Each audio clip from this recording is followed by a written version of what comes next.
नायब वज़ीर-ए-आज़म और वज़ीर ख़ारजा इसहाक़ डार ने कहा है कि हमारे दीन में फितने से कोई डील मुमकिन नहीं। लंदन में मीडिया से गुफ्तगू करते हुए इनका कहना था कि जिन लोगों ने 9 मई के वाक़यात में हिस्सा लिया वो अब इसकी कीमत अदा कर रहे हैं। अगर किसी को कानूनी अमल के नतीजे में सजा हुई है तो हुकूमत इसमें मदाखलत नहीं कर सकती। ज़राए के मुताबिक लंदन में मीडिया से गुफ्तगू में इसहाक़ डार ने वाज़िया किया कि जो लोग सियासत करना चाहते हैं इन्हें पाकिस्तान वापस आकर सियासी मैदान में हिस्सा लेना चाहिए। इनका कहना था कि बैरून मुल्क बैठकर लाखों डॉलर खर्च करके पाकिस्तानी इदारों को बदनाम करना न सिर्फ काबिल मुजम्मत है बल्कि इसका सख्त नोटिस लिया जाना चाहिए। इन्होंने मजीद कहा कि नवाज शरीफ सियासत में भरपूर किरदार अदा कर रहे हैं और वफाकी और सूबाई हुकूमतें इनसे मुशावरत करती हैं। इसहाक़ डार ने बताया कि हुकूमत 1,60,000 हुनरमंद अफराद को बेलारूस भेजने का मंसूबा रखती है ताकि मुल्क के नौजवानों को रोजगार के बेहतर मौके मुयस्सर आ सके। नायब वज़ीर आज़म का कहना था कि बातचीत इसी वक्त मुमकिन होगी जब मुखालिफिन सरेंडर करें और आईन और कानून के दायरे में आएं। पाकिस्तान के नायब वज़ीर आज़म इसहाक़ डार ने कहा कि ईरान में पेश आने वाला वाक़या बहुत अफसोसनाक है।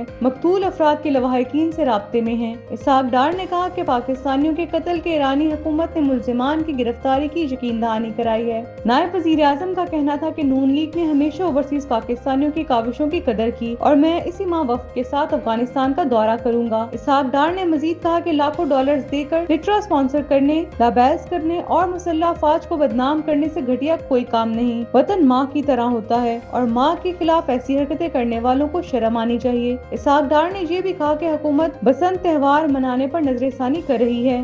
हिफाजती इक़दामात के साथ बसंत को मनाया जाना चाहिए।